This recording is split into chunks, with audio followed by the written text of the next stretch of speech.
The Chicago Bears just received a historically massive, almost unfair scheduling advantage for the 2026 season that is mathematically guaranteed to blow the doors off the NFC North.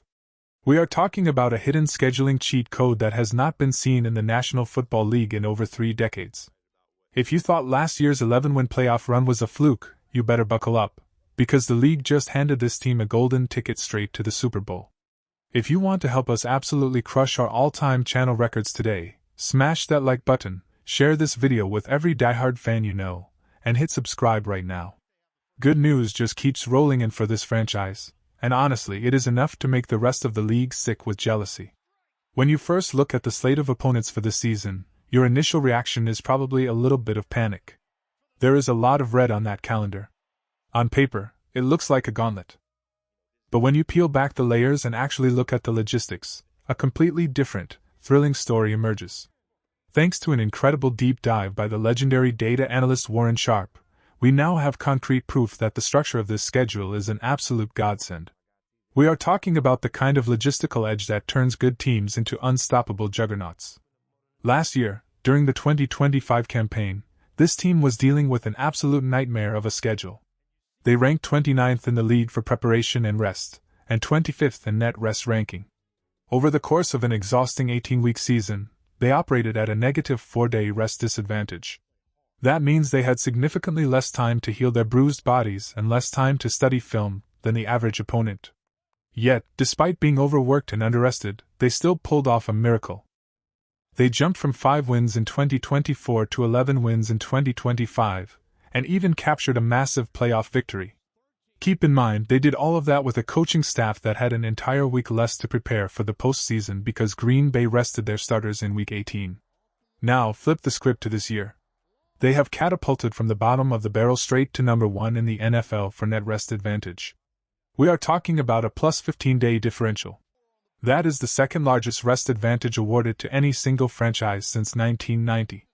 This is not just a neat little trivia fact, it is a statistical crystal ball. There is a massive historical correlation in the NFL regarding this specific metric. When a team gets a net rest advantage of at least plus 7 days, they are practically a lock for the playoffs. Last season, 5 different teams hit that threshold, and the top 3 of them won 12 or more games.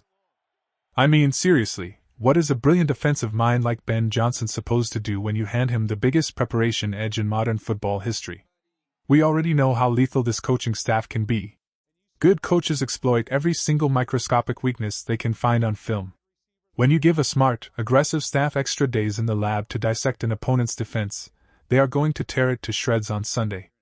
As the grueling season drags on and other rosters are falling apart from injuries and exhaustion, our guys are going to be walking onto the turf with fresher legs, clearer minds, and a superior game plan. When you compare this overwhelming advantage to the rest of the NFC North, it almost feels like a joke. The Bears are sitting on a throne at plus 15 days. The Vikings are a distant 11th in the league at plus 4.5 days. The Lions are barely scraping by at plus 1, and the Green Bay Packers are actually sitting in the negative at minus 2 days. You are not just first in the league, you have built a massive, insurmountable gap between yourself and your most hated divisional rivals. This is a division packed with solid coaching. The Vikings have a smart staff. Matt LaFleur and the Packers crew always scheme well. The Lions are still trying to figure out their identity after taking serious lumps without Ben Johnson and Aaron Glenn. But you give Ben Johnson a 15-day prep advantage over those guys. That is going to be the undeniable difference between a 9-win struggle and a 12-win masterclass. Here is my controversial question of the day for you guys, and I want you to head down to the comments right now and let me know. Do you actually think the NFL front office intentionally rigged this schedule to favor Chicago? Or is this just an incredibly lucky mathematical accident? Let me hear your wildest theories down below. Let's dig even deeper into Warren Sharp's data, because it only gets better from here. This team plays 5 distinct games this season where they hold a direct rest advantage over the opponent on the other side of the field. That is tied for the absolute most in the NFL. But it is not just about how many games, it is about when these games happen. Late in the year, when the weather turns freezing, when the hits hurt a little more, and when playoff seeding is on the line, rest becomes the most valuable currency in the sport. After the Week 10 bye, over the final 8 games of the regular season, this team holds a rest advantage in 4 of them. Let that sink in. 50% of your late season stretch is played with an unfair advantage. Specifically, you get a +3 advantage in Week 8 against Seattle. Then you take your bye week. After that, you have a staggering run of rest advantage games against the Saints, the Jaguars, the Packers, and the Lions.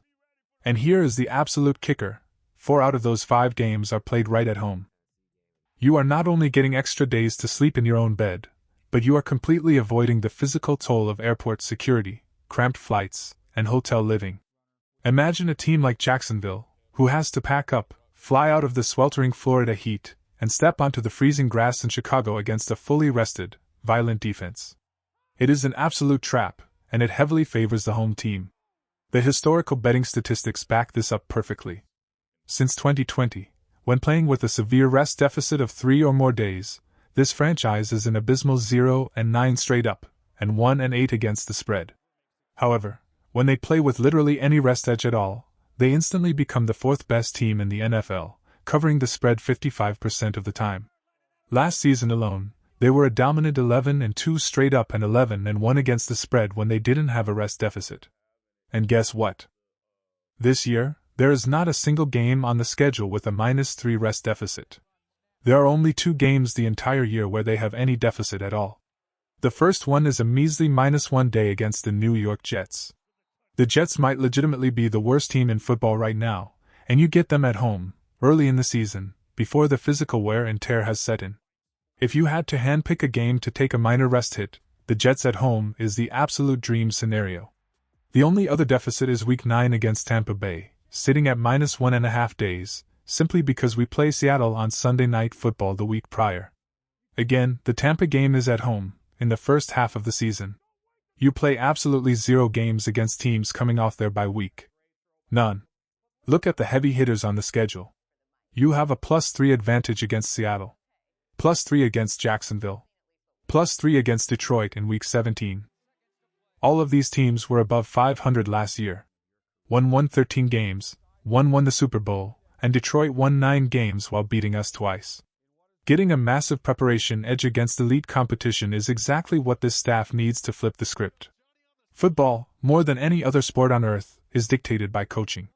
In basketball, a coach can draw up a slick inbound play in the final seconds, but for 48 minutes, it is mostly athletes improvising and executing. In the NFL, every single snap, every motion, every blocking assignment is meticulously designed, coached, and called in from the sideline. You simply do not win double-digit games with terrible coaching. We all suffered through the Matt Eberflus era, and we know exactly what bad preparation looks like. Ben Johnson stepped into this building and instantly changed the culture. He coached out of his mind, maximizing the roster's potential despite a brutal travel schedule. Speaking of travel, let's look at the final icing on the cake. Aside from being number 1 in prep and rest, this team ranks 30th in the league for air miles traveled. They are taking the 3rd fewest flights in the entire NFL. Combine that with the fact that 4 out of their 7 high-pressure, under-the-lights primetime games are happening in their own stadium, and you have a recipe for dominance. Yes, the opponents on this schedule are incredibly tough.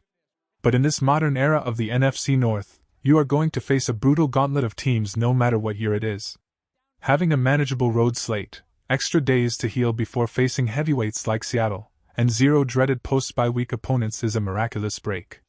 I am still furious at the league over the whole Atlanta Falcons compensatory draft pick fiasco, but I have to admit, they did us a massive favor here. I am not saying the schedule makers sat in a dark room and maliciously plotted to give Chicago the easiest path in the league, but you simply cannot deny the facts. The league handed this team the ultimate toolkit to succeed. So, looking at this massive, historically rare advantage, how many total games do you realistically see our boys winning this season? Drop your final record predictions down in the comments section right now. Thank you so much for tuning in today. Make sure you keep an eye out for our next breakdown dropping later tonight, and as always, bear down.